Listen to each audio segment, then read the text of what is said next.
I am so excited for today's video. We have a spindle project, a high-end dupe, and even a Dollar Tree DIY. Here are the pieces for today's first project. Do me a favor. I have a question. No cheating. Pause this video, comment down below. What in the world do y'all think I'm making? I began by grabbing 4 spindles out of my stash and I set my miter saw at a 30-degree angle. I cut the tip off of each spindle, giving me this nice angle. Then I cut each spindle to size at a 0-degree angle so I would have a nice flat end to attach to the base. If you're not comfortable with power saws, that's totally okay. It does take some practice. Make sure you're learning correctly and using the proper safety equipment. A little bit of wood glue and my pneumatic nail gun is going to attach my spindle to the base up through the bottom. Then a little wood glue on the edge I cut at an angle, and I'm taking a clothespin and attaching that to my angled end. I simply just twist the little top of the clothespin to the side and use my nail gun. Once I have a couple nails in and it's secure, I twist the clothespin back straight. And here's what we have so far. Now, I don't like the look of them, so we're going to make them look antique and old. I'm using my DIY aviary and salt wash, which is an amazing texture medium. I get my salt wash from Sammy over at Unicorn Dust Designs, and speaking of Sammy, we only have 1 month left until the For the Love of Junk weekend. That is an event where we are going to be picking y'all up on a party bus, going thrifting, and flipping our finds. We'll meet Friday night at a local Mexican restaurant for a fun meet and greet, have some great food and drinks, get to know each other, and get ready for Saturday morning, 8 a.m. We're loading that bus. We are going thrifting. There will be a few fun challenges to keep you on your toes. Once we have our finds, we'll head back to the Lewisburg market to flip them. Sammy and I will be bringing a ton of products and paint for y'all to try out, teaching you some fun techniques, and there will be stations set up around the room to work on throughout the day. We'll have famous Kansas City barbecue catered in for lunch that day, and you can browse around the antique mall to get even more inspiration. Sunday, if your flight is later in the day or you're driving home, Sammy's gonna host a nice little barbecue lunch at her house to tell everybody goodbye and just to kind of wrap up the day. If you have questions about starting a little business, we'll be there to chat about that or growing your social media. It's gonna be a great time to network. Laughter, fun, new friends, memories, great techniques. It sounds like a blast, right? Also a fun swag bag, some special handmade spindle ornaments from me, and Sammy is hand making a t-shirt for everybody as well. Plus, if you buy a ticket, you are automatically entered to win a Cricut Maker 3, so thank you very much to Cricut. If you want to learn more about the event, the link is down in the description box below, but you can grab your ticket at upcycledbybrie.com. If you want to try out salt wash for yourself, head over to Sammy's site, unicorndustdesigns.com. We are so excited to meet you all. We cannot wait to have you and grow this event bigger and bigger every year. If you want to see Sammy and I thrifting together, check out my lifestyle channel, Lifestyle by Brie, for thrifting videos. So I take my salt wash and I mix it up about a 1-to-1 ratio with my DIY aviary paint. And then I just start applying it randomly around the base of the spindle, a couple spots here and there, and all over that clothespin, since the clothespin looks so new compared to everything else. And you're probably wondering, what in the world are you doing? This looks crazy. Once they're dry, But looking all I'm like doing this, is you can trying see to I've got build up some my good texture and my layers. Now it's time for the next layer. I'm using Creamy by Sweet Pickins Milk Paint. This is a powdered paint. You mix it a 1-to-1 ratio with warm water. I like to start with my warm water first, and then I pour in my paint powder. I feel like it mixes up better this way. Since I'm going for a distressed and antiqued finish, I don't mind if there's some clumps in my paint. I just mix it up for a couple of minutes with a stick. But if you want a smooth finish, or you're doing a piece of furniture, you want a different look, make sure you use an immersion blender, mix it well. After it's mixed, it should be a milkshake-like consistency, a melted milkshake. Let it sit for about 10 or 20 minutes and it will thicken up. I'm gonna add a splash of Extra Bond. This is an additive that helps your milk paint adhere to the surface. The directions call for 1 part paint to 1/2 part bond, but I never use that much. I just did probably like half a tablespoon in all this paint, and it's gonna help it stick. These spindles are a little shiny. I want a little chipping. I don't want it all to chip off though, so this is gonna help.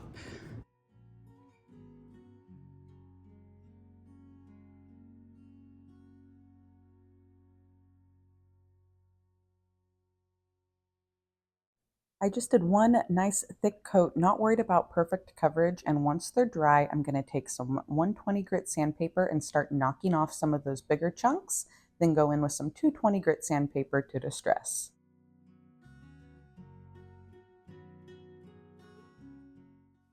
For the last layer of texture here, I have got my finishing waxes. These are Sweet Pickins beeswax. I've got clear and dark. I'm going to start by covering the entire piece with a layer of clear wax.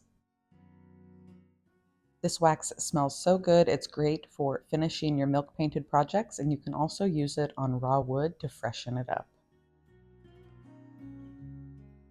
Then I grab a little smaller, stiffer detail brush and start applying the dark wax over my clear wax layer. And I really concentrate in getting it down in the low points, kind of around the base of the spindle and in the details of the wooden base as well.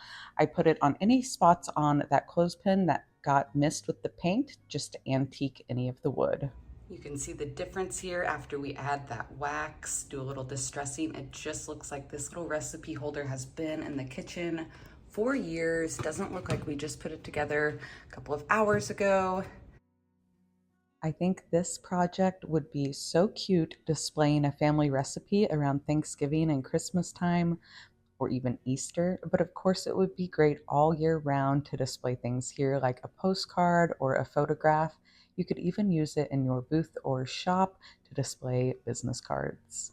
Drop me a comment, let me know what you would display on this piece.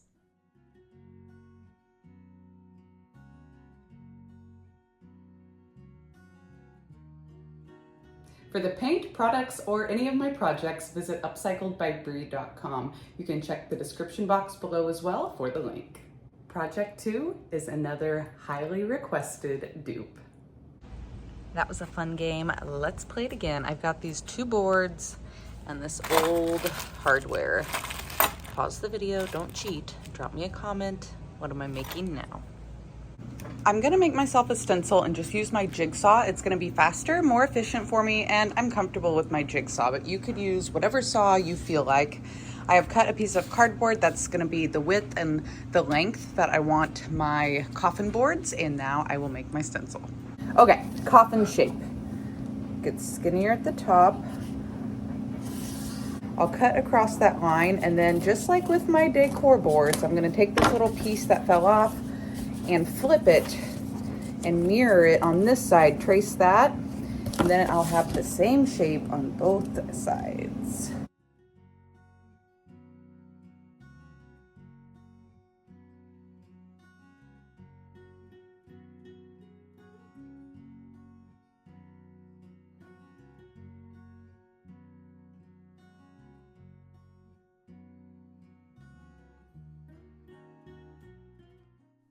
I traced my stencil along these fence boards to make my coffin shape and used my jigsaw to cut them out. Once they were all cut, I used 60 grit sandpaper to smooth the edges out just a bit, and then used 120 grit around the entire thing to avoid any splinters. My boards are decor boards only for decorating, or you could set a food safe container with like snack mix or something on top of them.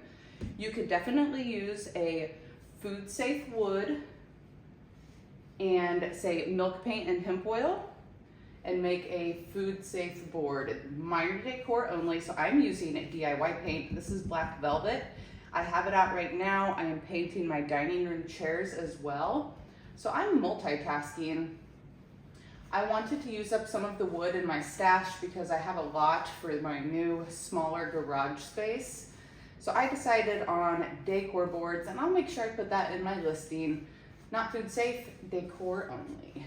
Oh my gosh, they're coming out so cute already. Let me know what you think about this idea.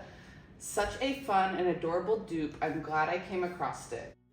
These little wood rounds were left over from last year. They came off of the bottom of some bristle brush trees. I'm going to use one on each end to elevate this board and make it into a bit more of a riser. DIY black wax is going to seal up this piece and really richen up that black paint. I just use a chip brush. I apply an even layer across the entire painted surface and wipe back any excess with a paper towel.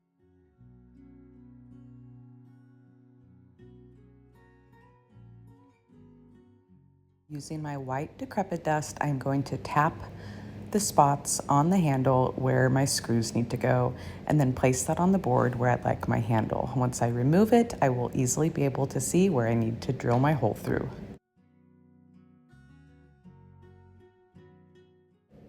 I drill a hole through my board, figure out which way I want the handle and place it inside the holes, flip the board over and secure the handles on with the hardware screw.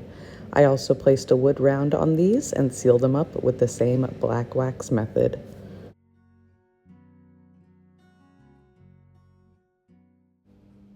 I don't usually do Halloween DIYs or decorate for Halloween, but I am loving this high-end dupe.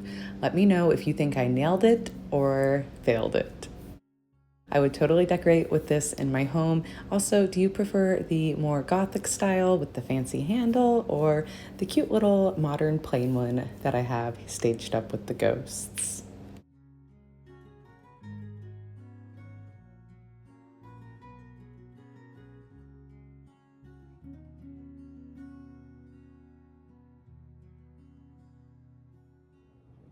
Who am I? Project 3 is a Dollar Tree DIY. I can't even lie, I got inspired by a TikTok while I was scrolling and I have to make this adorable little ghost. I have 4 sections of the 6.5 or 6.8 rope. I kind of laid it out to see what I'm working with. Now we will get it put together. I cut a 9-inch circle with my X-Acto knife out of this foam board, also from the Dollar Tree. I cut that in half to make the base for my rope. I'm gonna make sure my ends are nice and even here. I'm folding that first piece in half.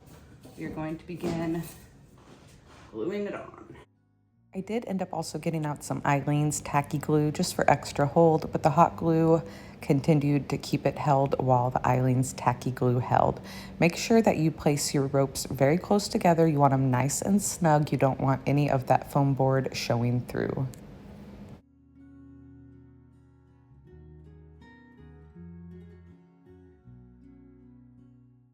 Now that all of the ropes are doubled and glued down to the foam board, we're going to cut them the same length.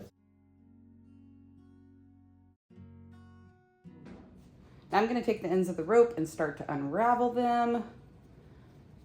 And then when they get up to the styrofoam board where they're glued, they will stop unraveling. I also cut a small hole in the back of the foam board to hang it. I grabbed a little piece of faux black suede. We're gonna make some eyeballs and a mouth. This is a Dollar Tree DIY that I would actually want to decorate with. It was quick, easy, and also inexpensive. Look how cute he is, all staged up with my fall decor, and you can make these all different sizes and lengths and even tuck them into kind of little hidden spaces around your home. Be sure to let me know which one of today's projects were your favorite. Was it the more traditional wood project I do? Did you like how I stepped out a little and did some Halloween decor? Or what about that Dollar Tree DIY? That one kind of came out of nowhere, huh? If you did like this video, be sure to give me a thumbs up, subscribe and follow if you haven't, and please send this video over to a friend. My videos are gaining traction after the move, and I appreciate it so much. So every comment, every reaction does more than you even know. Till next time, I'll see y'all later. Bye, friends. Macy! For any of the paint, whoop. So faithful. She made it.